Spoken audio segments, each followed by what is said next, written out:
Welcome back जी। एक दफ़ा फिर आपको खुशामदीद कहेंगे और प्रोग्राम के इस हिस्से में बात होगी आपकी सेहत के हवाले से और आपकी नफ्सियात के हवाले से। ये जो हमारा सेगमेंट होता है ये हमेशा बड़ा स्पेशल होता है क्योंकि नफ्सियात से जुड़े जो मामलात और मसाइल हैं इस पर बात करने का मौका मिलता है और कम में इस तरह के इस नौयत के प्रोग्राम्स देखने को मिलते हैं जो कि ज़्यादा होने चाहिए। सिर्फ इस वजह से नहीं कि मैं कोई क्रेडिट लेने की कोशिश कर रहा हूँ, मेरा ख्याल ये है कि इस वक्त जिस किस्म की नफ्सियाती अमराज का हम शिकार हैं उसके हवाले से आगाही होनी चाहिए और भी जगहों पर इस तरह के प्रोग्राम होना इस वक्त की ज़रूरत है। तो हम ये कोशिश करते हैं कि इस सिलसिले को जारी रखा जाए और हमारे जो मेहमान हैं उनकी भी ये कोशिश होती है कि नफ्सियात के हवाले से जो मसाइल हैं उसके बारे में लोगों को बताएं ताकि वो डॉक्टर से रुजू कर सकें। और हमेशा इस सेगमेंट की इब्तिदा में एक बात ज़रूर अर्ज़ करता हूँ, ये आपके जिस्म के हिस्से के साथ कोई भी अगर कोई बीमारी लाहक होती है, बुखार की कैफियत होती है, खांसी हो या और कोई शिकायत हो, तो आप डॉक्टर से रुजू करते हैं। मगर जब आपके नफ्सियात के साथ या दिमाग के साथ कोई मसला दरपेश होता है तो आप डॉक्टर से रुजू नहीं करते। उसको मायूब हमारे यहाँ समझा जाता है, या नफ्सियात के डॉक्टर से अगर रुजू कर लिया जाए तो ख्याल ये किया जाता है कि आप शायद पागलपन का शिकार हैं। ऐसी कतई कोई बात नहीं है। महज एक बीमारी ज़रूर हो सकती है जिसमें लोग पागलपन का शिकार हों। इसके अलावा और बहुत सारे सैकड़ों मसाइल हैं जिसका हल सिर्फ डॉक्टर के पास ही है। तो जनाब डॉक्टर शफीक यासीन साहब हमारे जो मौजूद मेहमान हैं, माहिर साइकियाट्रिस्ट हैं, स्टूडियोज़ में आज एक दफ़ा फिर हमारे साथ मौजूद हैं। उनको मैं वेलकम करूँगा। Thank you so very much doctor साहब for being with us once again. Doctor साहब बहुत इंटरेस्टिंग क्वेश्चन जो हैं वो मौसूल हो रहे हैं, तो मैं मुख्तलिफ कोशिश करता हूँ टॉपिक्स लोगों के लिए लेकर आऊँ। मैं भी कुछ स्टडी कर रहा था, वो आपने इस काम पे मुझे लगा दिया है, तो मैं आजकल यही पढ़ता रहता हूँ कॉग्निटिव बिहेवियर के हवाले से और उसकी थेरेपीज़ के हवाले से मैंने पढ़ना शुरू कर दिया है। तो मैं आज सोच रहा था कि यहीं से गुफ्तगू का आगाज़ किया जाए। प्लीज़, आपसे ज़्यादा और कोई इसके ऊपर अच्छी बात नहीं कर सकता, please. Cognitive behaviour therapy I think important psychotherapy का एस्पेक्ट है और ऑल ओवर द वर्ल्ड बहुत पॉपुलर है। उसकी वजह यह है कि इंसान की सोचों में अगर तब्दीली आए तो उसके इमोशंस, उसकी परसेप्शन, जिस तरह से वो देखता है, जिस तरह से वो महसूस करता है, जिस तरह से वो बिहेव करता है, उसमें चेंजेस आ सकते हैं। तो the main idea of cognitive behaviour therapy is कि वो सोचें जो कि मनफी हैं, जो कि नेगेटिव हैं, जो कि आपके लिए प्रॉब्लम क्रिएट कर रही हैं या खौफ क्रिएट कर रही हैं या किसी हद तक वो पैथोलॉजिकल है या नॉर्मल से हट के हैं, उसको एक्सप्लोर किया जाए और फिर एवेल्यूएट करने के बाद देखा जाए कि किस हद तक वो जो है एविडेंस बेस्ड है कि नहीं है, जस्टिफाई कर सकते हैं कि नहीं कर सकते। और अगर वो समझ में आती है मरीज को कि हाँ मैं वाकई ये गलत सोच रहा था, तो उसके ऑल्टरनेट वे ऑफ थिंकिंग क्या हो सकते हैं, क्या तरीके से सोचा जा सकता है। तो इसमें 12 से 16 सेशंस होते हैं एवरेज। डिप्रेशन के हवाले से भी सीबीटी होती है जो कॉग्निटिव बिहेवियर थेरेपी कहलाती है। एंजाइटी के रेंज ऑफ डिसऑर्डर्स हैं, इसमें भी कॉग्निटिव बिहेवियर थेरेपी का काम है। स्किज़ोफ्रेनिया जो कि साइकोसिस है, एबनॉर्मल बिहेवियर है और डिल्यूजन्स है, हेलुसिनेशंस हैं, इसमें भी कॉग्निटिव बिहेवियर थेरेपी के साथ वो सेकेंडरी डिल्यूजन्स जो हैं वो चेंज की जा सकती हैं। प्राइमरी को तो आप चेंज नहीं कर सकते। बिल्कुल। और इसी तरह ऑब्सेसिव कंपल्सिव डिसऑर्डर हो गए, पोस्ट ट्रॉमेटिक स्ट्रेस डिसऑर्डर हो गए, ग्रीफ इश्यूज हो गए एंड सो ऑन। नफ्सियात की जो रेंज ऑफ इलनेस हैं या डिसऑर्डर्स हैं उनमें कॉग्निटिव बिहेवियर थेरेपी का बहुत मेजर रोल है कि psychotherapist through psychotherapy overall help कर सकता है एक इंसान को कि वो अपनी मनफी सोचों को पॉजिटिविटी की तरफ ले जाए। जो नॉर्मली होता है कि अगर प्रॉब्लम, मैं नॉर्मली ये कहता हूँ कि माइल्ड टू मॉडरेट है, चाहे वो डिप्रेशन हो या एंजाइटी हो, तो चांसेस बेहतर होते हैं कि साइकोथेरेपी हेल्प करेगी। अगर वो मॉडरेट टू सीवियर हो जाते हैं और उसका कई हद तक ताल्लुक जेनेटिक्स से भी है, अगर फैमिली हिस्ट्री भी पीछे है और या तो ट्रॉमा बहुत ज़्यादा है या सदमा बहुत ज़्यादा है या क्रॉनिक है, प्रॉब्लम बड़ा प्रॉब्लम है और बहुत अरसे से है, तो उसमें मेडिकेशन का रोल भी इम्पॉर्टेंट है। और कई दफ़ा देखा गया है कि मेडिकेशन विद एडजंक्ट साथ में साइकोथेरेपी दी जाती है। तो कई ऐसी स्टडीज़ हैं जो ये कहती हैं कि जब प्रॉब्लम बड़ा है तो 70%, 65 to 75% मेडिकेशन का रोल है, अराउंड 30-35% जो है साइकोथेरेपी हेल्प करती है। अच्छा, अर्ली स्टेजेस में जब एंजाइटी बहुत हाई होती है, डिप्रेशन बहुत सीवियर होता है, या प्रॉब्लम बड़ा होता है जैसे स्किज़ोफ्रेनिया है और इंसाइटी बिल्कुल नहीं है, या वो समझता है कि मैं बीमार ही नहीं हूँ, तो उस वक्त साइकोथेरेपी काम नहीं करती। पेशेंट को पहले थोड़ा बेहतर होना पड़ता है और फिर इस हद तक बेहतर होना पड़ता है कि वो साइकोथेरेपिस्ट के साथ इंगेज कर सके, उसको बैठ के उससे बात कर सके, अपनी प्रॉब्लम बता सके, समझता हो कि मुझे ज़रूरत है मदद की और चाहता हो कि मैं चेंज हूँ, तब साइकोथेरेपी हेल्प करती है।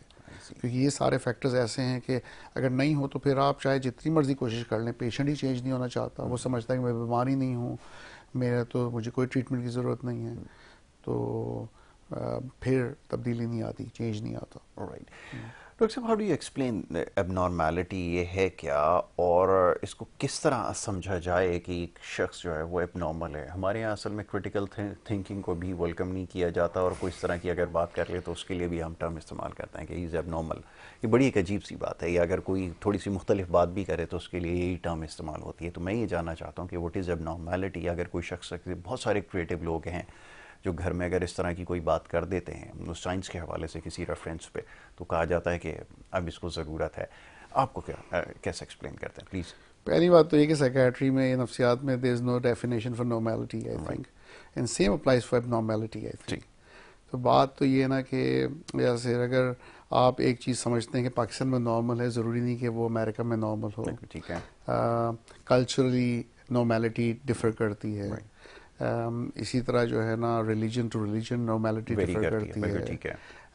आप किस रिलीजन में हैं, क्या बात कर रहे हैं, किस सिचुएशन में है, किस इकोनॉमिकल स्टेटस पे है, और इवन बात बड़ी को छोड़ दें, इवन सूबे टू सूबे अगर आप समझते हैं कि सिंध और पंजाब और इधर चले जाएं तब नॉर्मेलिटी ही बदल जाती है।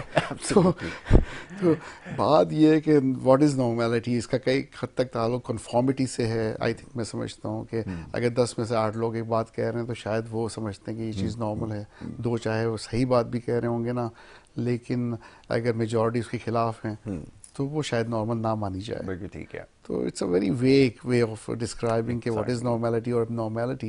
लेकिन साइकाइट्री में व्हाट इज़ एबनॉर्मेलिटी ये समझना ज़रूरी है। आई थिंक वहाँ पे आके एबनॉर्मेलिटी बहुत ही क्लियर हो जाती है आई थिंक, क्योंकि वहाँ पे इतनी फाइन लाइन नहीं है जो आप सैंड में ड्रॉ करते हैं। या तो ये कि सिम्टम्स बहुत ज़्यादा हैं, क्योंकि वहाँ पे आप बिहेवियर देखते हैं, इमोशंस देखते हैं, थॉट्स देखते हैं, बड़े लेवल पे देखते हैं। और इस हद तक कि बिल्कुल ही अगर कोई इंसान कह रहा है कि मेरे खिलाफ लोग हैं और ये सब मुझे फॉलो कर रहे हैं या मेरे दुश्मन हो गए हैं, and it seems like you know कि इसको जस्टिफाई करना मुश्किल है। Though it's a possibility in some scenarios. एक ऐसा था जो ड्रग डीलर था, वो एडमिट हुआ था, और मैं बात ऑस्ट्रेलिया की कर रहा हूँ, एंड ही वाज राइट कि बहुत से लोग इसके खिलाफ थे, इवन पुलिस के पीछे लगी हुई थी। तो in that sense he was not abnormal, it was not a schizophrenia delusion, reality based था वो।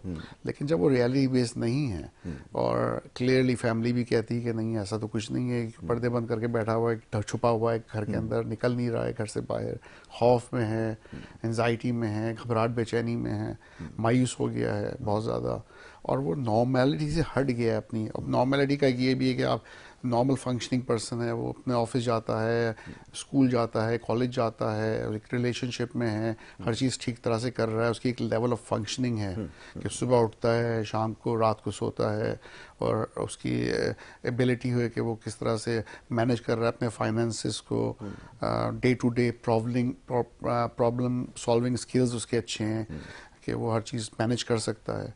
वहाँ वो सब चीज़ें नीचे डिक्लाइन की तरफ आना शुरू हो जाती हैं, और वो चीज़ें नज़र आती हैं उनको जो उसके साथ रह रहे हैं, खुद उसको भी अंदाज़ा होना शुरू होता है कि मैं उस तरह परफॉर्म नहीं कर रहा जैसे मैं करता हूँ।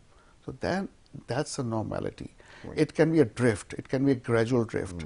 तो वो हो सकता है कि ग्रेजुअली नीचे की तरफ आ रहा हो, और it can be a sudden decline कि बिल्कुल with in the matter of 1 to 2 weeks वो अचानक से चेंज आ गया कि सो ही नहीं रहा, रात को खाना पीना छोड़ दिया उसने, खौफज़दा है, मायूस हो गया है, मोटिवेटेड नहीं है, किसी से बात करने का उसको दिल नहीं चाह रहा, नेगेटिव सोचें आ रही हैं कि मैं ही बुरा था, मैं ही नहीं गलत काम किए, होपलेस हो गया फ्यूचर के बारे में, नाउमीदी आ गई, सुसाइडल हो गया कि मैं खुदकुशी ना कर लूँ।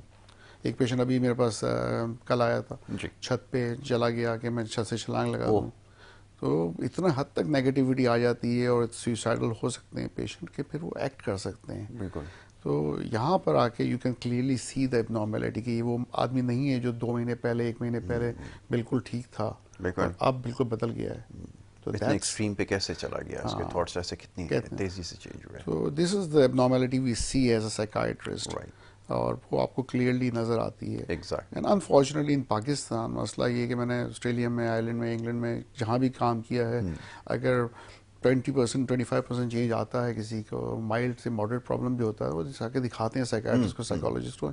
यहाँ पर उस लेवल पे आते हैं पेशेंट्स जब कई दफ़ा सालों तक वो सफ़र हो रहे होते हैं। एग्जैक्टली। बहुत ज़्यादा सुइसाइडल हो जाते हैं, इतने ज़्यादा साइकोटिक हो जाते हैं कि उनका बिहेवियर बिल्कुल बिजार और एबनॉर्मल हो जाता है। तब जाके फैमिली कहती है यार there is no other way, इसको तो साइकियाट्रिस्ट के पास ले जाना है। और मोस्ट लाइकली हो सकता है उससे पहले वो बाबा के पास या मौलाना के पास या रूहानी इलाज के लिए और बहुत तरह के डिफरेंट इलाज के लिए ले जा चुके हों और मज़ीद डिले कर चुके हों नफ्सियात का इलाज। बिल्कुल ठीक है। अब एक और बड़ी इंटरेस्टिंग चीज़, क्योंकि आज मुख्तलिफ सब्जेक्ट्स नज़र से गुजर रहे हैं, the power of subconscious mind. अब वो सबकॉन्शियस माइंड जहाँ ज़्यादा डोमिनेट करने लगता है तो ये भी बड़ा प्रॉब्लमेटिक हो जाता है। कुछ केसेस के अंदर ये देखा गया कि कॉन्शियस माइंड जो आपका है, जो प्रेजेंट है इस वक्त, उसको डोमिनेट करने की कोशिश कर रहा है, तो लोग बहुत ज़्यादा परेशान हो जाते हैं कि ये चीज़ मैंने कहाँ देखी है। अब मैंने 1-2 लोगों का मुशाहिदा किया तो पता ये चला कि वो बात करते करते एकदम ब्लैंक हो गए। तो पता ये चला कि वो कोई पास्ट की कोई चीज़ है, वो बार बार दिमाग जो उसको रिकॉल कर रहा है, वो नहीं चाहते कि उसको रिकॉल किया जाए और वो ऐसा होना शुरू हो जाए। अब ये प्रॉब्लम जब बढ़ना शुरू होती है तो होता ही है कि आदमी कहीं बीच पब्लिक में खड़ा हुआ है, कहीं बात कर रहा है, स्टेज पे बात करते करते ब्लैंक हो जाता है। तो ऐसी सूरत में क्या किया जाए, इसकी डोमिनेंस को कैसे कंट्रोल किया जाए? थोड़ा सा इंटरेस्टिंग है, आपके पास यकीनन ऐसे केसेस आए होंगे जी। बिल्कुल जी, आई थिंक ये एक स्पेक्ट्रम है रादर देन के इट्स अ डिसऑर्डर। क्योंकि अगर आप देखते हैं तो ये हम एज अ नॉर्मल पर्सन भी होता है कि प्रीऑक्यूपाइड हो सकते हैं, कुछ पुराने कॉन्फ्लिक्ट्स ऐसे हर इंसान के होते हैं। मैं भी इंसान हूँ, जाहिर है परफेक्ट लाइफ किसी की भी नहीं है, अप्स एंड डाउन्स किसी न किसी के आते ही हैं हर वक्त। तो हो सकता है कि कोई अनरिजॉल्व कॉन्फ्लिक्ट आपका हो जो कि सबकॉन्शियस लेवल पर हो, आपको नाउ एंड देन तंग करता हो, परेशान करता हो, कॉन्शियस लेवल पे आता हो, जहाँ पर आप प्री ऑक्यूपाइड होके कुछ देर के लिए पास पे चले आते हैं या उस इश्यूज़ की तरफ सोचना शुरू कर देते हैं। या फिर स्केप मैकेनिज़म्स, डिनायल या रिप्रेशन या रिग्रेशन, बहुत तरह के ऐसे हैं डिफेंस मैकेनिज़म जिसमें इंसान जो है जा सकता है। लेकिन जहाँ पे प्रॉब्लम बढ़ता है ना, या सिर्फ वहाँ प्रॉब्लम ये है कि इवन ऐसे केसेस हैं जो डिसोसिएशन में चले आते हैं, उनको ये याद नहीं रहता कि उन्होंने क्या किया था, उनकी मेमोरीज में गैप्स आ जाते हैं, they don't even remember driving the car और doing things and going through that phase के वो डिसोसिएट करते हैं। उसमें वो कम्प्लीटली उस फेज में उनकी उनके कॉन्शियसनेस में जो है ना एक ऐसा गैप आ जाता है कि वो किसी और पॉइंट पे चले आते हैं और उस टाइम का उनको कोई रिकॉल नहीं है, ना मेमोरी उनके पास होती है। तो दैट्स अ बिग प्रॉब्लम कि वहाँ पर आपको उन पेशेंट्स को कैसे मैनेज करना है, उन पास कॉन्फ्लिक्ट्स को कैसे ठीक करना है। कई दफ़ा पर्सनालिटी डिसइंटीग्रेट हो जाती है क्योंकि कैसे ट्रॉमा होते हैं पास के, या ऐसा सदमा या ऐसा खौफ होता है जो कि आपकी पर्सनालिटी को तोड़ देता है, जिसे हम कहते हैं मल्टीपल पर्सनालिटी डिसऑर्डर्स। उसमें भी डिसोसिएशन होता है, तो उसमें आपको रीइंटीग्रेट करनी होती है personality, and it's a very gradual process. और उसमें ये कि you need to first evaluate कि ये हुआ क्यों, डिसोसिएशन की वजह क्या है। उसके साथ जो है ना और बहुत से और फिनोमेना होते हैं, जैसे डीपर्सनलाइजेशन है या डी रियलाइजेशन है। उसमें इंसान जो है ना अगर अभी प्रेजेंट में है भी तो ही फील्स अनरियल, कि उसकी बॉडी या उसका अपना आप जो है वो रियल नहीं है, या उसकी सराउंडिंग्स जो हैं वो अचानक से उसको लगता है कि रियल नहीं है। एंड वो जो फीलिंग्स हैं वो बहुत ही डिस्ट्रेसिंग हो सकती है उस पर्सन के लिए। राइट। एक और क्वेश्चन बड़ा इंटरेस्टिंग है, वो ये कि अभी कुछ देर पहले हमने एक सिचुएशन का जिक्र किया कि अगर आप ट्रैवल कर रहे हैं और ट्रैवल करते वक्त आपको यहाँ बड़ी प्रॉब्लम्स आती हैं, लोग बहुत ज़्यादा इरिटेट होते हैं, और इसके ऊपर फिर कभी बात करेंगे। तो वही सवाल ये किया गया कि इस सारी सिचुएशन को कैसे हैंडल करें। जिस सोसाइटी में हम रहते हैं तो बड़ा वर्ड यूज़ किया है था, how to handle the nonsense, और इस तरह की सिचुएशन को कैसे हैंडल करें जो हमें बहुत ज़्यादा हाइपर एक्टिव भी बनाती हैं, हाइपर एग्रेसिव भी बनाती हैं। ऐसी सिचुएशन को हैंडल करने के लिए आप अपने पेशेंट्स को क्या बताते हैं, प्लीज़ ज़रा बताएं ताकि देखने वालों को भी पता चले। You been travelling with in a city in car overseas और ट्रैवलिंग का थोड़ा सा मुझे कहीं पे भी आप ट्रैवल करने लायक एयरपोर्ट्स के ऊपर आप जा ओह, रहे हैं, जिस किस्म की चीज़ें आपको नज़र आती हैं, मैं भी यहाँ पे एक्सप्लेन, ये जो काफ़ी जी आप जी नहीं वो थैंक यू कर सो मच सकते तो ये और बाकी जो आपके इर्द गिर्द हो रहा है, जी बी वेरी ऑनेस्ट, जो कुछ हो रहा है वो हमारे लिए भी बड़ा परेशान कौन है, हम बहुत इरिटेट होते हैं, घंटों घर जाकर फिर हमें रिलैक्स होने के लिए टाइम चाहिए होता है। हर तरफ नॉनसेंस, पुलिस आप यहाँ देखें बदतरीन लोग हैं और उनका रवैया है उस स्टुपिडिटी को हैंडल करना, इसकी वजह से भी लोग बहुत परेशान हैं। वो कहते हैं इसको कैसे ओवरकम करें, कोई टेक्निक इसकी बताएं प्लीज़। ये ट्रैवल मैंने जो है ना बहुत किया है और next Wednesday I will be travelling overseas again for 2 weeks और I am looking forward to it. तो for me usually the travel is very exciting time और हाँ। बहुत अच्छा लगता है मुझे ट्रैवल करना। लेकिन मेरा एक्सपीरियंस ये रहा है यासिर अनफॉर्चुनेटली कि ट्रैवलिंग का जो वर्स्ट पॉसिबल जो हिस्सा होता है वो पाकिस्तान से निकलने का होता है। एक दफ़ा पाकिस्तान से निकल ओह जाए god, then you start enjoying your travel. Yes. Okay, बात ये होती है कि एयरपोर्ट पे कई दफ़ा आपको छोटी छोटी प्रॉब्लम से इतना तंग किया जाता है और इस हद तक हरास किया जाता है हरासमेंट, एब्सोल्युटली कि हरासमेंट। आप सोचते हैं कि मैं क्रिमिनल तो नहीं हूँ, ये मैं क्या कर रहा हूँ, इस मुल्क से जा रहा हूँ। Even at this point when जब मैंने बहुत पहले हाउस जॉब की होगी तो कई दफ़ा आपसे ऐसे सवाल पूछे, आपके पास एनओसी है, आपने कोई गवर्नमेंट हॉस्पिटल में काम, मतलब you need all these documents to prove कि मैं यहाँ ट्रैवल कर सकता हूँ कि नहीं कर सकता हूँ। एग्जैक्टली। तो bluntly I would like to say कि इस हद तक मुझे फीलिंग आती है कि शायद कोई ना कोई ऐसी खामी निकालें कि पैसा या कोई और मॉनेटरी रीजंस हों जी, कि वो आप जब तक ना दें तो आपको जाने ना दिया जाए। Let me make it very clear, रिश्वत आपसे तलब करें उसके लिए कोई बहाना न ढूंढे, मैं ढूंढ आपको आसान करके समझा देता सर। बिल्कुल बिल्कुल। अच्छा, जी, ये मैं आपको बता रहा हूँ लास्ट ट्रैवल की, and it's only 7 months ago I was travelling to Australia. Yes, जब मेरा पास पासपोर्ट है ऑस्ट्रेलिया का, मैंने 18 साल वहाँ गुजारे हैं yes, and I was bringing my wife to Australia. उसके पास परमानेंट रेजिडेंसी का डॉक्यूमेंट था। जी, अच्छा, परमानेंट रेजिडेंसी इज ठीक था, वैलिड डॉक्यूमेंट, ठीक है।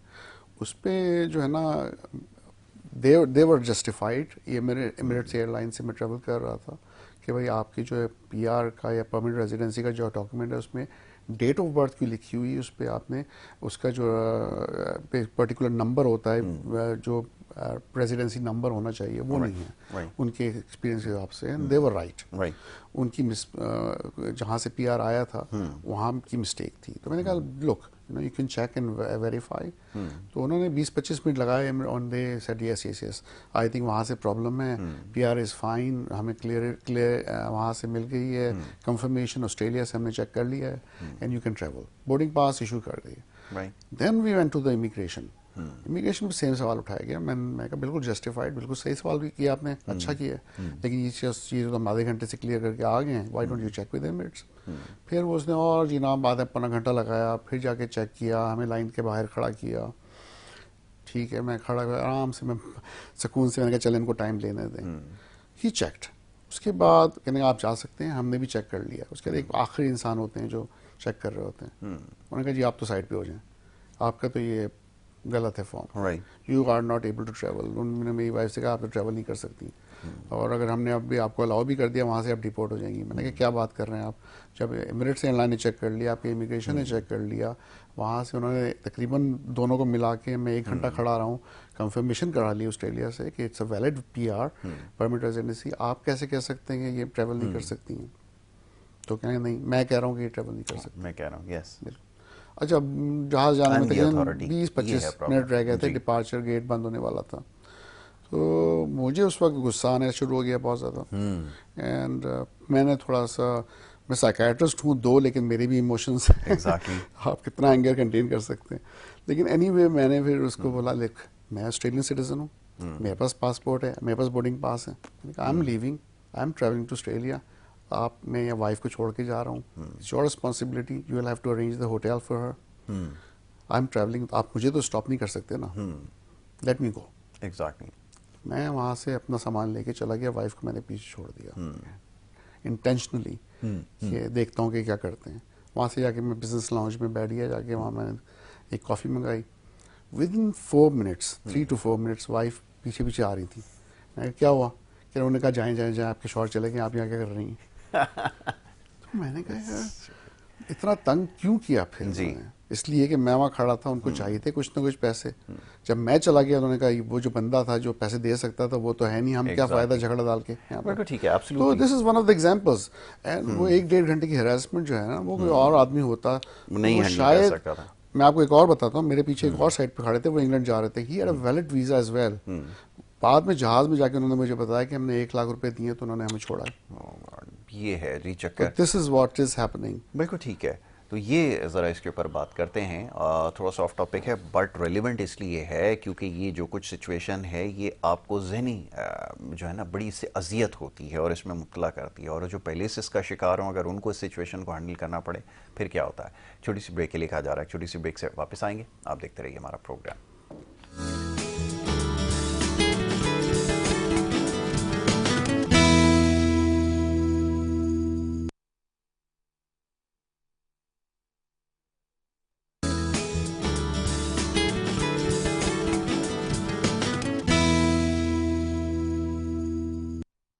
वेलकम बैक जी, एक दफ़ा फिर आपको खुश आमदीद कहेंगे। और ब्रेक पे जाने से पहले जनाब गुफ्तगू जारी थी डॉक्टर शफीक यासीन हेविदास, और उनसे हम बात कर रहे थे आपकी नफ्सियात के हवाले से मामलात और मसाइल पर।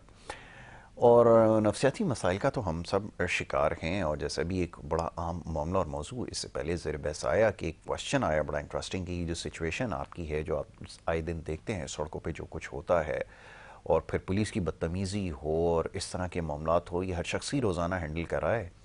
तो इससे आप कैसे अपने एंगर को कंट्रोल कर सकते हैं? हम एंगर मैनेजमेंट का एक बहुत बड़ा इशू है सोसाइटी के अंदर। हमें देख रहे हैं कि इस तरह के जब रिएक्शन होता है तो सोसाइटी बहुत ज़्यादा इंटॉलरेंट हो जाती है, पेशेंस ख़त्म हो जाते हैं, और फिर जो रिस्पेक्ट नहीं की जाती। हमारे अथॉरिटीज़ को आज तक ये नहीं समझ में आई या समझाया नहीं गया कि लोगों के साथ कोऑपरेट करना होता है, उनको कंट्रोल नहीं करना होता, क्योंकि उनकी ट्रेनिंग इस तरह की जाती है। आप देखें पुलिस के इदारे और दीगर अथॉरिटीज़ हों, जिस बदतमीज़ी से लोगों से बात करते हैं, जो उनका बिहेवियर होता है वो अनएक्सेप्टेबल होता है। ये तो अगर किसी और सोसाइटी में हो तो शायद ये एग्जिस्ट भी ना करते हों, लेकिन ये चीज़ें हैं, लोगों को जो है ना इससे बड़ी तकलीफ़ हो रही है और लोग इसका बड़ा शिकार होते हैं। फिर रिस्पेक्टेबल आदमी, आप जैसे प्रोफेशन में, हमारे जैसे जब और दीगर प्रोफेशन से, वैसे तो हर इंसान की एक रिस्पेक्ट है, लेकिन कोई ज़्यादा अगर इस तरह के प्रोफेशन से ताल्लुक़ रखता हो, कोई टीचर हो लेट्स से, सबसे ज़्यादा अबव ऑल, उसके साथ भी अगर जिस तरह से ट्रीटमेंट होता है तो उसके लिए तो बड़ा मुश्किल होता है इन सारी सिचुएशंस को हैंडल करना। ये भी एक चीज़ है हमारे अंदर से जो टॉलरेंस ख़त्म हो रही है या हम पेशेंट होते जा रहे हैं। डोंट यू थिंक ऐसा है?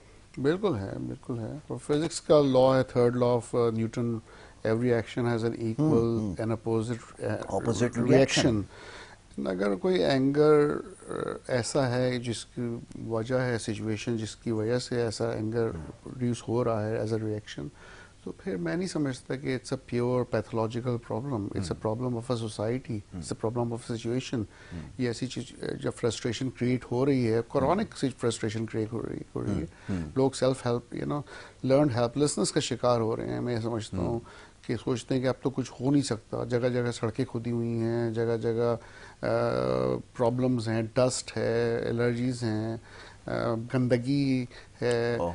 आप एक अच्छी गाड़ी लेके नहीं चला सकते, जिसके यस। गाड़ी नहीं है वो परेशान है, जिसके गाड़ी है वो परेशान है। तो जब आप यही सिचुएशंस निकल के किसी ऐसे इन्वायरमेंट में चले आते हैं, suppose I am travelling next week to Europe, और आप यूरोप में अच्छी जगह पे अच्छी इन्वायरमेंट में बैठ के खा पी रहे हैं, अच्छे रेस्टोरेंट में बैठे हुए हैं, तो यू डोंट फील एंग्री। आपको अचानक से फील ऑफ सिक्योरिटी फील होती है। आपको लगता नहीं कि आपको पीछे मुड़ के देखना है, कोई मेरा मोबाइल छीन के ले जाएगा, कोई मेरी गाड़ी चोरी कर लेगा, कोई जो है ना मेरे को बेवकूफ़ बनाएगा। ट्रस्ट के इश्यूज जो हमारे हैं, ये सब इतने ज़्यादा बढ़ते चले जा रहे हैं यासिर, कि पूरी सोसाइटी ही एंजाइटी और डिप्रेशन की तरफ जा रही है। And I see the reason behind it. आपको फाइनेंशियली सिक्योरिटी नहीं मिल रही, आपको हेल्थ सिक्योरिटी नहीं मिल रही, सोशल सिक्योरिटी नहीं आपको है। एजुकेशन की सिक्योरिटीज़ नहीं मिल रही हैं, आपको इंफ्रास्ट्रक्चर की सिक्योरिटी नहीं मिल रही है, अकाउंटेबिलिटीज़ के इश्यूज़ हैं, लॉ एंड ऑर्डर के इश्यूज़ हैं। तो ये सारे इश्यूज ऐसे हैं जहाँ पर आम पब्लिक अगर अच्छी तरह काम करना भी चाहती है ना, ऑनेस्टली या सिंसियरली, तो वो डिस्करेज होते हैं और फिर देखते हैं कि वो लोग जो शॉर्टकट्स ले रहे हैं वो ज़्यादा कामयाब हो रहे हैं, तो वो आपकी मोटिवेशन को डेंट करती है। देखिए, अच्छी प्रोग्रेसिव सोसाइटी वो होती है जो कि राइट पाथवे पे हो, जहाँ पे प्रोसीजर्स, प्रोटोकॉल्स, पॉलिसीज और उसकी अकाउंटेबिलिटीज हों। तो फिर आई थिंक आपको लगता है कि मैं मेहनत भी करूँगा, उसका रिस्ला भी मिलेगा, तो फिर यही पाकिस्तानी बाहर जाके अच्छे अच्छे काम कर रहे हैं और one of the best backbones बने हुए हैं, चाहे वो अच्छे अच्छे हॉस्पिटल्स हों, नर्सिंग या डॉक्टर्स के लेवल पे हों, इंजीनियरिंग के लेवल पे हों, और अकाउंटिंग इवन आईटी के लेवल पे। यहाँ पर हमारे मुल्क में रह के वो फैसिलिटीज़ प्रोवाइड ही नहीं की जा रही, वो अपॉर्चुनिटीज़ प्रोवाइड नहीं की जा रही जो कि ईज़िली की जा सकती है। यहाँ तो हम बहुत लकी हैं कि हमारा एज ब्रैकेट जो है अभी भी बहुत यंग है, हमारे पास यूथ है जो कि बहुत कुछ कर सकती है, लेकिन वही यूथ फ्रस्ट्रेटेड बैठी हुई है, अनएम्प्लॉयड बैठी हुई है। तो दो इट्स, मैं आउट ऑफ साइकेट्री जा रहा हूँ, लेकिन बहुत से नफ्सियाती इश्यूज़ का गहरा ताल्लुक इन सारे इश्यूज से है। बिल्कुल। और जब तक ये चीज़ें चेंज नहीं होंगी, हम नफ्सियात को चेंज नहीं कर सकते।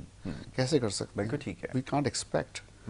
हम ग्रास रूट लेवल पे तो एक एक पेशेंट को दवाइयाँ दे के या साइकोथेरेपी दे के भेज देंगे घर पे, लेकिन उनके जब प्रॉब्लम्स ही ख़त्म नहीं होंगे तो आप कब तक? और फिर दूसरी प्रॉब्लम, जब वो ट्रीटमेंट के लिए आते हैं, दैट्स एक्सपेंसिव एज वेल, उनको दवाइयाँ भी लेनी पड़ती हैं। Are we providing free medication to patients जिनको साइकोलॉजिकल प्रॉब्लम्स हैं? कोई प्रिस्क्राइबिंग बेनिफिट स्कीम्स हैं यहाँ पे, पीबीएस जिसे हम कहते हैं, बाहर की कंट्रीज़ में हैं, मेडिकेयर हैं कि गवर्नमेंट जो है ना वो कार्ड्स इशू करती है कि आप डॉक्टर्स को दिखा सकते हैं फ्री ऑफ कॉस्ट। क्या चीज़ ऐसी है जो कि पब्लिक को मिली हुई है यहाँ पे? अगर मैं बातें भी करूँ तो लोग कहेंगे पागल है, इसलिए कि ऐसी चीज़ें तो पाकिस्तान में हो ही नहीं सकती, लेकिन होनी चाहिए, बिल्कुल होनी चाहिए। हर पाकिस्तानी डिज़र्व करता है अच्छा ट्रीटमेंट। और बाद में जब हम प्राइवेटली बात करते हैं, कहते हैं आप इतने एक्सपेंसिव हैं, और मैं कहता हूँ यार ये मैं हॉस्पिटल चला रहा हूँ, उसके मंथली एक्सपेंसेस ही 24 लाख रुपए हैं, तो अगर मैं 2-3 हज़ार रुपये फीस भी नहीं लूँगा तो मैं ये अस्पताल कैसे चला सकूँगा? आई हैव 33 पीपल्स टू पे सैलरीज, तो 35 लोगों की सैलरीज निकालना, आजकल के बिजली के बिल पे करना कमर्शियल लेवल पे, और फिर आपको सारी चीज़ें प्रोवाइड करना। अगर आप रियली प्रोफेशनली प्रोवाइड करना चाहते हैं एक अच्छी ट्रीटमेंट जो कि एविडेंस बेस्ड हो, एथिकल हो और मॉरली आप गलत ना जाएं, तो वो हर चीज़ एक्सपेंसिव है पाकिस्तान में। दवाइयाँ महंगी हो गई हैं, हर चीज़ महंगी हो गई हैं, सैलरीज भी आपको मिनिमम एक लेवल पे देनी चाहिए भी। तो बात ये कि सब चीज़ें पूरा करते करते एक इंसान, बाकी जब तक आप अपनी फ़ी कॉस्ट नहीं बढ़ाएंगे, कंसल्टिंग कॉस्ट नहीं बढ़ाएंगे, और उसका डायरेक्ट इफेक्ट पब्लिक पे पड़ता है। फिर कहती है पब्लिक के यार आप इतने महंगे हैं, आप इतने एक्सपेंसिव हैं, और मैं उनकी बात समझ सकता हूँ, लेकिन बात ये है कि the average salary of a person in Pakistan is so low, और जितनी इन्फ्लेशन जा रही है उस हिसाब से हम उसको कवर नहीं कर पा रहे हैं। तो वो बेचारे सैंडविच है ना, कि जब उनको मिल रहा है उनको खर्च करना है। हाँ, उनके सामने एक साइकाइट्रिस्ट बैठा हुआ है, एक डॉक्टर बैठा हुआ है जो उनसे इतनी फीस चार्ज कर रहा है, तो वो भी गलत नहीं है। अनफॉर्चुनेटली वो भी बेचारे बिल्कुल सही कह रहे हैं, लेकिन द डिलेमा इज़ कि जब आप इतना एक्सपेंस करते हुए एक प्राइवेट इंस्टीट्यूट चला रहे हैं, तो चले आप नो प्रॉफिट नो लॉस पे चला लें या बहुत कम प्रॉफिट पे चला लें, लेकिन एक्सपेंस तो है। एग्जैक्टली। इसको अभी बहुत बड़ा प्रॉब्लम है, फाइनेंशियल इनसिक्योरिटी एक इशू एक हमारे यहाँ एक है, ये भी एक प्रॉब्लम है। फिर ये एक्सपेंस, अपना जो एक्सपेंडिचर है इसको किस तरह मेंटेन करना है, कैसे पूरा करना है, एक बहुत मुश्किल काम है। अब सर्विसेज की जहाँ तक बात हो रही है, ये सर्विसेज के बारे में थोड़ा सा और इंस्टीट्यूशन के बारे में बात कर लेते हैं। यासीन साइकियाट्रिस्ट हॉस्पिटल के हवाले से क्या बिल्कुल वैसी हैं जैसे इंटरनेशनल स्टैंडर्ड्स को मीट किया जाए जो ट्रीटमेंट हैं? और क्योंकि जैसे भी बात हो रही है ना, सेंटर्स आजकल मशरूम ग्रोथ हो रही है, क्योंकि अपनी जिस तरह से केसेस बढ़ते जा रहे हैं, और ये साइंस का रूल अप्लाई होता है डिमांड सप्लाई का। साइंस में इसलिए कहता हूँ कि हमारे यहाँ तो इकोनॉमिक्स को साइंस नहीं समझा जाता, पूरी दुनिया में इसको साइंस कहा जाता है, तो ये क्लियर कर दूँ ना। तो डिमांड सप्लाई का रूल है कि जहाँ पर डिमांड होगी तो फिर ग्रोथ होगी। अब हमारे यहाँ तो क्योंकि उसको चेक एंड बैलेंस कोई नहीं है, कोई इंस्टीट्यूशन नहीं है जो उसको सर्टिफिकेशन दे। आपके पास क्या सिचुएशन है आपके हॉस्पिटल में? किन चीज़ों को मेक श्योर किया जा रहा है कि ये जैसे इंटरनेशनली आपने तो क्योंकि काम किया ना, एक्सपोजर रहा है, तो आपने कोशिश की है यहाँ पे इम्प्लीमेंट करने की, ज़रा इंस्टीट्यूशन के हवाले से बताएं अपनी। We try to be cost effective, right. उसका basically easy way of explaining is के देखें, there is way of giving proper ECT treatment. अब थाइमोट्रोन 4 जो हम यूज़ करते थे उस वक्त ऑस्ट्रेलिया में, दैट कॉस्ट $35,000 डॉलर्स। अब अगर मैं पाकिस्तान में उसको इंपोर्ट करना चाहता हूँ, यहाँ पे यूज़ करना चाहता हूँ, दैट्स ओवर $1 करोड़ रुपीज़। और उसके साथ एनेस्थीसिया और प्रॉपर तरीके से, मैं डायरेक्टर रहा हूँ सिटी का तकरीबन 8 साल ऑस्ट्रेलिया में। तो अगर मैं वही प्रॉपर तरीका यहाँ पे लाना चाहूँ कि प्री ईसीटी जो है ना वेटिंग एरिया कैसा होना चाहिए, ईसीटी ट्रीटमेंट रूम कैसा होना चाहिए, पोस्ट ईसीटी जो है उसका एरिया अलग होना चाहिए, और प्रॉपर जो पॉलिसीज़ एंड प्रोटोकॉल्स हैं बाहर के हिसाब से, अगर उसको मैं लागू करना चाहता हूँ, तो then every ECT will cost big amount. अब यहाँ पे भी ईसीटी दी जा रही है अनफॉर्चुनेटली, लेकिन वो एथिकल नहीं है। कई तरह की मशीनें हैं जो कि सब ऐसी हैं जो कि मेरा नहीं ख्याल कि यूज़ होनी चाहिए। एनेस्थीसिया भी प्रॉपर दिया जाता है, नहीं दिया जाता कई जगह पे, बहुत ही मैल प्रैक्टिस। ये भी एक तो बात ये है कि ट्रांसक्रैनियल मैग्नेटिक स्टिमुलेशन है, प्रॉपर ईसीटी मैं उनको लेके इसलिए नहीं आ रहा कि it's not going to be cost effective अगर मैं प्रॉपर उसी तरह से लेकर आऊँ जैसे मैं ऑस्ट्रेलिया में देता था। तो व्हाट आई डू इज़, इसलिए मैं कहना चाहूँगा कि यासीन साइकियाट्रिक हॉस्पिटल अभी भी उस लेवल पे नहीं है जिस लेवल पे एक वेस्टर्न हॉस्पिटल होता है और होना चाहिए। दो मुझे पता है कि उस लेवल पे लाने के लिए मुझे क्या करना है, लेकिन बात ये अगर मैं वो कॉस्ट इन्वेस्ट कर भी दूँ तो लोग वो बोझ अफोर्ड नहीं कर पाएंगे, इसलिए कि पर पेशेंट कॉस्ट जो है इतनी ज़्यादा होगी कि वो कहेंगे कि हम कैसे ये बर्दाश्त करें बोझ। हाँ, हो सकता है कि डीएचए डिफेंस साइड पे जो रहने वाले हैं या एलीट क्लास है वो तो अफोर्ड कर लें कुछ लोग, लेकिन उनके लिए तो सिर्फ आप यहाँ पर आके साइकियाट्री नहीं कर रहे। अगर ऐसे ही करना था तो मैं बाहर ही क्यों काम नहीं करूँ, मैं पाकिस्तान आऊँ ही क्यों। मेरा मेन पर्पस था कि मैं आके एक आम पाकिस्तानी के लिए ट्रीटमेंट प्रोवाइड करूं, जिसमें चाहे वो गरीब हो या मिडिल क्लास हो या अमीर हो, हर एक के लिए ये फैसिलिटी अवेलेबल हो। तो what I have been doing Yasir since I am here, कि मैं वो चीज़ें इम्प्लीमेंट कर रहा हूँ जो कॉस्ट इफेक्टिव है, जो एक आम पाकिस्तानी अफोर्ड कर सकता है, जो कि with in legal, moral, ethical values में और रिसर्च बेस्ड वैल्यूज़ में राइट हैं, और जो सेफ्टी के हवाले से बेहतर हैं, और जो इतनी कॉस्टली नहीं है जितनी एक आम आदमी अफोर्ड ना कर सके। This is what we have been doing. और मेरा नहीं ख्याल कि मैं गलत कर रहा हूँ, हम इसके ऊपर के लेवल भी जा सकते हैं, इजीली जा सकते हैं, लेकिन मैं जाना नहीं चाहता। बट वो इट्स वेरी चैलेंजिंग यहाँ पर रहते हुए इन सर्कमस्टांसेस को देखते हुए काम करना बड़ा मुश्किल होगा यकीनन। मैं एज अ प्रोफेशनल में बात करता हूँ, बाहर तो मेरे ख्याल में बड़ा कंड्यूसिव इन्वायरमेंट होगा, फैसिलिटीज़ हैं, सब कुछ है, गवर्नमेंट सपोर्ट है, फाइनेंशियल सिक्योरिटी है, सब कुछ है। यहाँ तो बड़ा चैलेंजिंग होगा। टाइम्स फील होता है चले मैं ऐसे ही थोड़ा कि यार वहीं पे होता तो ज़्यादा बेहतर होता, क्योंकि पाकिस्तान में तो बड़ी मुश्किलात बहुत हैं, ये भी तो एक प्रॉब्लम है। जी, मेरी पर्सनैलिटी में है कि आई लव चैलेंजेस। फैंटास्टिक। तो और दूसरा है कि अगर आपकी परसेप्शन हो ना कि आप जब स्ट्रगल करते हैं और चैलेंज के साथ कुछ अचीव करते हैं ना, उसका मज़ा कुछ और है। और हर लेवल पे, चाहे वो मैं जूनियर डॉक्टर था या मैं एसएचओ था या रजिस्ट्रार बना, और फिर ग्रेजुअली मैं एक पाथवे लेके ऊपर आया, और फिर मैंने एजुकेशन ली बाहर और डिफरेंट कंट्रीज़ में मूव किया। मैंने ये सीखा है यासिर कि जब हम बहुत मेहनत के बाद कुछ अचीव करते हैं उसका मज़ा कुछ और होता है। और यही चीज़ मैं वापस से करना चाहता हूँ पाकिस्तान में आके, कि मैं ग्रेजुअली करूँ, अचीव करूँ चीज़ें, और शायद लोगों के लिए प्रोडक्टिव हूँ, कुछ लोगों के लिए सही, लेकिन एटलीस्ट बाहर रह के मुझे ये गिल्ट नहीं हो कि मैं पाकिस्तान क्यों नहीं आया, मैंने बाकी की ज़िंदगी बाहर उन्हीं के लोगों के लिए गुजार दी, और पाकिस्तान में जो चीज़ें मैं डिलीवर कर सकता था एज अ पाकिस्तानी, वो मैं कोशिश तो कर रहा हूँ ना, कम से कम। बिल्कुल ठीक है। और कोशिश, अच्छी नीयत, कोशिश और मेहनत, ये तीन का जो है ना कॉम्बिनेशन आपको ज़रूर रिजल्ट देता है, क्योंकि अल्लाह भी फिर आपका साथ देता है। क्योंकि आपकी नीयत भी अच्छी है, आप कोशिश भी कर रहे हैं, आप हार्डवर्क भी कर रहे हैं, और आपकी अब नॉर्मल एवरेज आईक्यू है अगर है, जो कि नॉर्मली डॉक्टर्स का होता है, तो फिर अल्लाह ताला रास्ता दिखाई देता है, ज़रिए बना देता है। बिल्कुल ठीक है। डॉक्टर साहब, अब जो पाकिस्तान के जो फार एंड वाइड एरियाज़ हैं, शहर कराची से हट के भी जो एरियाज़ हैं, वहाँ से पेशेंट का आना, एक मोबिलिटी बड़ा प्रॉब्लम है। लोग अक्सर ये सवाल करते हैं, हमारे पास काफ़ी डॉक्टर्स आते रहे जिनकी हम फील्ड ट्रिप्स अरेंज करवाते रहे, वो जाते रहे एवरी नाउ एंड देन, जाकर पाकिस्तान के मुख्तलिफ इलाकों में उन्होंने ओपीडीज़ की, काम किया, सब कुछ किया।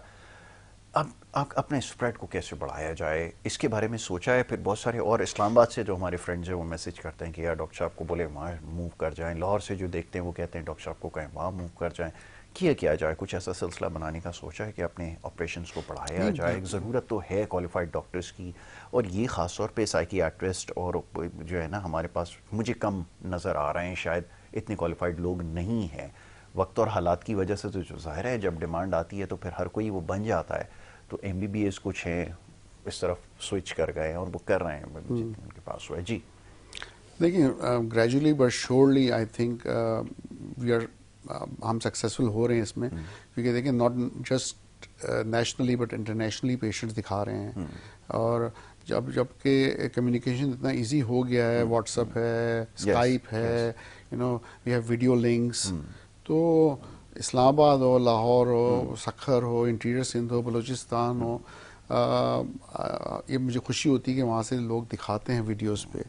और साइकाइट्री एक ऐसी स्पेशलिटी है कि we don't need too much stethoscope, या हमें बहुत ज़्यादा ज़रूरत नहीं डायग्नोसिस के है। लिए कोई ऑल टेस्ट वी की नीड ज़रूरत इज़ नहीं अ है। एम्पैथेटिक पर्सन टू लिसन, जो कि साइकाइट्रिस्ट होता है, एम्पैथाइज करता है, प्रॉब्लम सुनता है, और इंफॉर्मेशन जितनी ले सकता है पेशेंट से या उसकी फैमिली से, उस पर डिसाइड करता है कि क्या डायग्नोसिस है, प्रोविजनल क्या डायग्नोसिस है, क्या मैनेजमेंट होनी चाहिए, क्या रिस्क असेसमेंट है, उस बेसिस पे वो रिकमेंडेशन देता है, एडवाइस देता है। हाँ, ऐसे केसेस हैं जहाँ पे एडमिशन की ज़रूरत होती है, जहाँ risk is high, and you can just say कि यू नो ऐसे पेशेंट्स को हॉस्पिटलाइज होना चाहिए। लेकिन मैंने ये भी किया है कि कुछ पेशेंट्स जो हैं वो सपोज़ अगर लाहौर में एडमिट हैं या स्वात में एडमिट हैं, तो मैंने लिएस किया है वहाँ के डॉक्टर्स के साथ ड्यूरिंग देयर एडमिशन, और वहाँ पे थे, और मैंने यहाँ से प्रिस्क्रिप्शंस भेजे हैं और वहाँ को असिस्ट किया कि आप इस तरह से मैनेज करें पेशेंट को। तो ज़रूरी नहीं कि आप कराची में ला के ही एडमिट कराएं, पर रहते हुए भी हम मैनेज कर सकते हैं। पेशेंट जो किसी जगह दाखिल हैं, एडवाइस कर सकते हैं उन डॉक्टर्स को जो कि जिनको ज़रूरत है एडवाइस की, साइकाइट्रिस्ट की। तो there are ways to help. देखिए, जब आप चाहते हैं कि हेल्प करें और किसी पेशेंट का बेहतरी आए, तो आपको वहाँ जाने की ज़रूरत नहीं है। पेशेंट से कम्युनिकेशन इज़ मोस्ट इम्पॉर्टेंट। छोटे छोटे गाँव से लोगों ने कांटेक्ट किया और उनको हमने मैनेज किया है। तो और फिर दूसरा है कि लोग आते हैं, दूर दूर से सफ़र करके आते हैं, तरबत से आते आपके हैं, पास तो अवारन से बलूचिस्तान आते से हैं, बड़े बलूचिस्तान से बहुत पेशेंट्स मेरे आते हैं, इंटीरियर सिंध, सखर और उसके भी बियॉन्ड आते हैं, दूर से 8 घंटे 10 घंटे का सफ़र करके आते हैं और रहते हैं या फिर वापस जाते हैं। तो if you need treatment, of course then वो अवेलेबल है। लेकिन आई थिंक मैं इनकरेज करता हूँ वीडियो कंसल्टेशंस को बहुत ज़्यादा, राइट। क्योंकि अब आसान हो गई ज़िंदगी, आने आने का ट्रैवल, घंटों का सफ़र, और फिर उसके बाद इतने दिनों का लॉस। आप अपने घर में बैठे बैठे अगर किसी डॉक्टर को दिखा सकते हैं और दवाइयाँ आपके घर पे मिल सकती हैं आपको, और फिर 1-2 हफ्ते बाद आप एक डॉक्टर से पूछ सकते हैं कि भाई अब इतना फ़र्क पड़ा है, मुझे ये फ़ायदा हुआ, नींद बेहतर हुई है, बेचैनी घबराहट कम है, मायूसी बेहतर हो रही है, या अगर कोई प्रॉब्लम है तो डिस्कस कर सकते हैं। तो आप घर बैठे बैठे ट्रीटमेंट करवा सकते हैं। बिल्कुल ठीक है, लेकिन उसके लिए अपॉइंटमेंट लेना ज़रूरी है। एक तो ये ज़रा समझ लीजिए कि वैसे तो डॉक्टर का जो काम है वो बड़ा मुश्किल होता है, बड़ी टफ जॉब होती है। लोग अक्सर कहते हैं कि वो इजीली अवेलेबल क्यों नहीं होते, ये उनका काम है, वो स्केजूल बड़ा टाइट होता है। और सेकेंड ये कि जो साइकियाट्रिस्ट होते हैं, डॉक्टर साहब ज़्यादा बेहतर जानते हैं, वो खुद ही बताएं तो ज़्यादा बेहतर है कि पेशेंट को कितना टाइम लग सकता है। वो बहुत बहुत दफ़ा तो आप कॉल भी नहीं रिसीव कर रहे होते तो लोग शिकायत करते हैं, उनको समझाना पड़ता है कि ये बड़ा कंसंट्रेशन इसमें रिक्वायर्ड होती है। वैसे तो डॉक्टर का काम होता ही है, तो कंसंट्रेशन बहुत ज़्यादा हाई होती है, बट साइकियाट्रिस्ट होना उसमें डबल कंसंट्रेशन रिक्वायर्ड होती है। तो अभी अपॉइंटमेंट का जो तरीका कार है ये ज़रा समझा दें ताकि लोगों को पता चल जाए कि इतना नहीं है। जी। देखिए, 2 नंबर्स हैं, एक मोबाइल नंबर है, एक लैंडलाइन वो नंबर स्क्रीन पे है, हम चला जो भी कि स्क्रीन पे जाएंगे ऊपर चलता भी वाला ना। है। बिल्कुल। और वो नंबर पे जो है ना 2-3 स्टाफ हैं जो कि आपकी फ़ोन अटेंड करते ठीक हैं, है। आपकी प्रॉब्लम सुनते हैं, आपको बताते हैं कि ये फ़ी स्केजूल है, 5-6 तरह के साइकाइट्रिस्ट हैं, डिफरेंट फ़ी रेंज है, तो हर एक को अकोमोडेट करने की कोशिश करते हैं। और फिर एज सुन एज पॉसिबल जैसी अपॉइंटमेंट अवेलेबल है, डॉक्टर्स जो हैं वीडियो लिंक के थ्रू ठीक है। कांटेक्ट कर लेते हैं। फिर ये कि जब अगर दवाई लिखी जाती है, यू हैव एन ऑप्शन कि आप वहाँ फार्मेसी से ले लें अगर अवेलेबल हैं दवाइयाँ, नहीं है तो हम डिलीवरी भी करवा देते हैं। TCS है, डिफरेंट वे ऑफ बिल्कुल ठीक है, वो मैनेजिंग तो है, मिल जाती है विद इन घर अ पे डे और टू आपके विद इन पास अ होगी। डे दवाई इवन इस्लामाबाद पहुँच जाती है आराम से। तो that's the way to do it कि अगर आप चाहते हैं कि आपको ट्रीटमेंट मिले, तो you can easily contact on these बिल्कुल numbers. ठीक है। अब ये ज़रूरी इसलिए देखें, ये नंबर ऊपर चलाए जा रहा है ना, ऊपर वाली बार जो आपके सामने है ग्रीन, उसके ऊपर जो नंबर चल रहा है ना, ये डॉक्टर साहब के नंबर्स हैं, इनके ज़रिए आप जो है वो कांटेक्ट कर सकते हैं। और मैं अगेन एक बात कहता हूँ, अब बहुत सारे हवालों से लोगों को नहीं पता होता है या वो शेयर नहीं कर रहे होते स्क्रीन के ऊपर।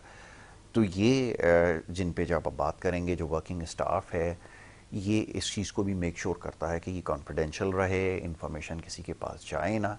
हम लोगों को ज़्यादा ख़तरा ही होता है कि अगर किसी को पता चल जाएगा तो पता नहीं क्या हो जाएगा, ऐसी कोई बात नहीं है। इस चीज़ को मेक श्योर किया जाता है कि कॉन्फिडेंशियल रहे, और फिर अपॉइंटमेंट जब बुक हो जाता है तो फिर आप ज़्यादा बेहतर तौर पर कंसल्ट कर सकते हैं। फैमिली में जैसे मैंने कहा कि आपके इर्द गिर्द सराउंडिंग में बहुत सारे ऐसे लोग हैं जिनको ट्रीटमेंट की ज़रूरत है, या बहुत सारे लोग खुद भी, ख़वातीन ख़ासतौर पर चंद एक हैं जो हेजिडेंट हैं, तो वो डॉक्टर साहब से रब्ता कर सकते हैं। और ये करना इसलिए ज़रूरी है कि बहुत सारे प्रॉब्लम्स इससे जो है वो रिजॉल्व हुए हैं, और आप यकीन करें कि बहुत जल्दी बड़े ड्रास्टिक चेंज आना शुरू हुए हैं बहुत सारे लोगों की ज़िंदगियों में, फैमिलीज़ के अंदर इस तरह के बहुत सारे इशूज़ हैं।